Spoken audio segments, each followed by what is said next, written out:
By 10 July, Sicily was ashore. The defenders they expected were in Greece. One dead man had moved an army. The kill chain. Today, we enter the final act of Operation Mincemeat. We dissect doctrine, not just outcomes. Why were Sicily's panzers sitting in Greece on invasion day? A corpse dropped off Hulva carried forged orders. The WWII verified them. Berlin redirected divisions east. By July, once Panzer was rebuilding in France. Allied troops walked ashore against second-line Italians. One dead man moved an army. Who was he? Operation Husky began on the night of 9 July. Paratroopers drifted off course across the Sicilian interior. The landings encountered confusion, weather, and thin opposition. Italian coastal divisions collapsed within hours of contact. The German Hermann Göring division moved to counterattack. It was too small, too late, and too alone. The expected Axis reserve was not there to come. Rommel himself had been dispatched to Athens. The verification paradox of mincemeat had paid its bill. Subscribe for the doctrine, not just the victory. What made Hitler believe Sicily was the diversion. The WWII letter had been internally consistent with genuine planning. Glyndwr had staked his career on its authenticity. What nobody yet knew, the messenger was a Welsh pauper. By 12 July, Syracuse had fallen without a serious fight. Patton's 7th Army cut inland at unexpected speed. Montgomery's 8th Army ground northward along the coast. Now the deception began paying operational dividends daily. Intelligence officers realized Hitler still believed. The strategic thread now runs east to Berlin. The ground-level thread runs through the Sicilian interior. And the enemy thread runs through Athens and Salonika. Each thread asks, where is the main blow? Hitler's answer had been locked in on 14 May. Commander has 3 options. Which do you choose? One reinforces Sicily, one holds Greece, one does neither. Hitler chose Greece. The evidence inside his staff was unanimous. Memoirs claim Hitler doubted, signals say otherwise. Ultra-intercepts confirmed Greek and Sardinian reinforcement flows. Sicily got second-line Italian coastal divisions. The Battalion War Diary, released in the 1970s, records confusion. The official history omits the deception's decisive weight. What would you have done in Eisenhower's chair that month? Sicily fell in 38 days. Why did Rome collapse first? Patton drove to Palermo. Montgomery ground up the East Coast. Italian divisions surrendered in formation.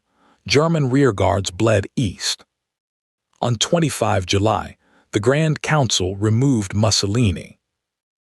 Hitler now fought a new front on his southern flank. One deception unmade an Axis partner, worth it. Our assessment: mincemeat made Husky cheaper and Italy earlier. But cheap is a bookkeeping word. The cost lived elsewhere. Hulva's body had a 54-year nameless silence. The corpse's file had stayed sealed inside 2 intelligence services. Montagu's 1,953 book told a story, not the story. The memoir claims Michael's body was obtained legally. Sources disagree. Records are incomplete. Certainty here is overstated. What we know: Michael was unclaimed, destitute, and dying slowly. What we suspect: the coroner's latitude decided a war's geometry. The declassified WWII assessment survived in a Berlin basement. 40 years the West did not know. The Soviet files on mincemeat emerged only after 1991. Historian Macintyre pulled the threads together in 2010. Glyndwr's story closes with quiet exile in Spain. The man who certified the forgery was never prosecuted. Some in British intelligence thought he was their unwitting agent. Verification in his hands became the lie's form. Modern deception doctrine still starts with that insight. Verified lies become the enemy's own weapon. Every thread converged. Silence was decades away. The second pattern interrupt begins from inside Hitler's staff. They reviewed the forged papers a fourth time. The pathologist in Glyndwr had noted the lungs were odd. Glyndwr had waved the note away. Berlin never saw it. That single editorial deletion shaped the Mediterranean War. Of Summer's failures, this one was most avoidable. By 22 July, Palermo belonged to the Americans. By 17 August, Axis forces crossed to mainland. Allied casualties, roughly 23,000, below every projection. Axis losses, 32-0 German, 100-0 Italian captured. Sicily's campaign had opened the Mediterranean to Allied logistics. The Italian armistice of 3 September flowed directly from Palermo. Rommel's divisions in Greece never fired at Sicily's invaders. Once Panzer Division rebuilt in France through summer. When it finally fought, the Mediterranean opportunity had closed. Doctrine writers at Quetta and Fort Leavenworth took notice. They wrote the mincemeat template into formal deception planning.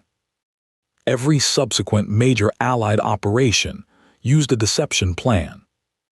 Fortitude before Normandy was mincemeat at industrial scale. The doctrine moment was not Sicily. It was 1944. What would you have done with Michael? 1953. Montagu chose silence. Sources disagree on why. Some call it discipline, others call it shame. Official position: protect deception techniques still used. Unofficial: protect a familyless man's posthumous use. Cold War secrecy closed over both reasons. Cambridge 5 made British intelligence risk-averse. Declassifying mincemeat meant declassifying the playbook.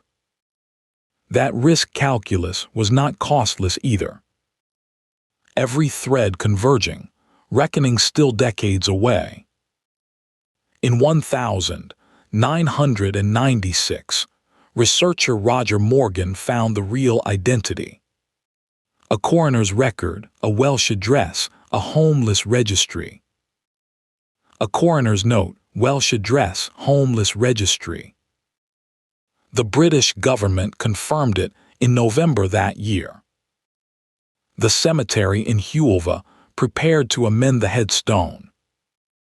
On 31 January 1997, the inscription was changed. Now Major William Martin, Glyndwr Michael served as.